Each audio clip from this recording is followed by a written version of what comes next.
Hello friends, இன்றைக்கி ஒரு podimas recipe வாழைக்காய் பொடிமாஸ் தான் செய்ய போகிறோம். இது சாம்பார் சாதம், ரசம் சாதக்குள்ளே வச்சு சாப்பிட்றதுக்கு ரொம்ப சூப்பராக இருக்கும். செய்கிறது ரொம்ப ஈஸி தான், குயிக்காக ஒரு 20 மினிட்ஸில் செஞ்சிடலாம். புட்டு மாதிரி நல்லா மெதுன்னு சாஃப்ட்டாக இருக்கும். இப்போ வாங்க இது எப்படி செய்கிறதுன்னு பார்க்கலாம். கீர்த்தி சௌமிஸ் கிச்சனை ஃபஸ்ட் டைம் பார்க்குறீங்கன்னா ரெட் கலர் சப்ஸ்கிரைப் பட்டனை கிளிக் பண்ணிவிட்டு பக்கத்தில் இருக்க பெல் ஐக்கானில் ஆல் கொடுத்துக்கோங்க. என்னோட வீடியோஸ்லாம் பிடிச்சிருந்துச்சுன்னா லைக் பண்ணுங்கள், கமெண்ட் பண்ணுங்கள், ஃப்ரெண்ட்ஸ் அண்ட் ஃபேமிலிக்கு ஷேர் பண்ணுங்கள். இப்போ வாங்க வீடியோக்குள்ளே போகலாம். ஃபஸ்ட்டு பொடிமாஸ் செய்கிறதுக்கு வாழைக்காவை வேக வச்சுக்கலாம். நான் இதுக்கு ஒரே ஒரு மொந்த வாழைக்காய் எடுத்திருக்கேன். இதோட 2 சைடும் இந்த மாதிரி கட் பண்ணிவிட்டு இதை 2ஆக கட் பண்ணி வேக வச்சுக்கிறேன். நீங்கள் முழுசாக கூட போட்டுக்கலாம். நான் ஒரே வாழைக்காங்கிறதுனால 2ஆக கட் பண்ணி பாத்திரத்தில் தண்ணி வச்சுருக்கேன். தண்ணி லைட்டாக சூடானதுக்கப்புறம் 2 வாழைக்காவும் சேர்த்துட்டு ஒரு தட்டு போட்டு மூடி வச்சுருங்க. ஒரு 10 மினிட்ஸ் இது அப்படியே மீடியம் ஃப்ளேமில் வேகட்டும். வாழைக்காய் வெந்துருச்சுன்னா இந்த மாதிரி தோல் எல்லா சைடும் கருத்து இருக்கும். இப்போ இதில் ஒரு கத்தி வச்சு லைட்டாக குத்தி பாருங்கள். ஈஸியாக இறங்குனுச்சுன்னா வாழைக்காய் வெந்துருச்சு. கொஞ்சம் டைட்டாக இருந்துச்சுன்னா இன்னும் கொஞ்சம் நேரம் கூட வேக வச்சுக்கோங்க. இப்போ இது வெந்துருச்சு, எடுத்துக்கலாம். இப்போது இது ஒரு 5 மினிட்ஸ் நல்லா ஆறுனதுக்கு அப்புறமா மேலே இருக்கிற தோல் ஈஸியாக உரிக்கிறதுக்கு வரும். இந்த மாதிரி தோலை ஃபுல்லாக உரித்து எடுத்துக்கலாம். வாழைக்காவை ரொம்ப அதிகமாக வேக வச்சிட்டோம்னாலும் கொலன்னு போயிடும், அப்புறம் துருவ முடியாது. அதனால் இந்த மாதிரி கரெக்டாக வேக வச்சு எடுத்துக்கோங்க.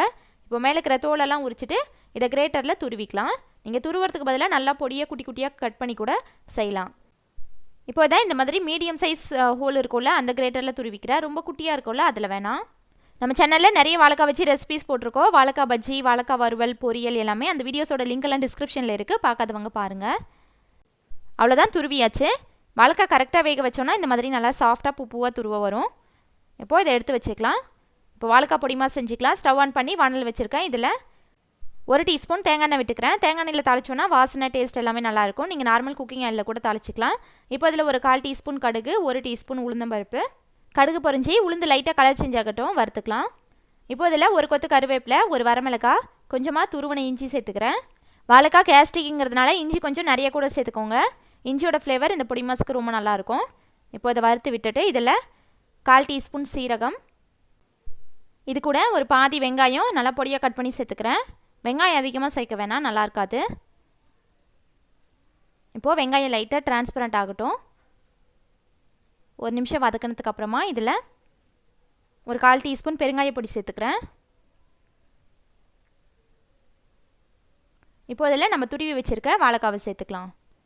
வாழைக்காய் வேகிறதுக்கு ரொம்பலாம் டைம் ஆகாது. ஆல்ரெடி வாழைக்காவை ஒரு 70% குக் பண்ணி தான் நம்ம துருவி இதில் சேர்த்துருக்கோம். அதனால் ஒரு 2 நிமிஷம் மீடியம் ஃப்ளேமில் வச்சுட்டு நல்லா கலந்து விட்டுக்கலாம். வாழைக்காய் நல்லா சாஃப்டாக வெந்துடும்.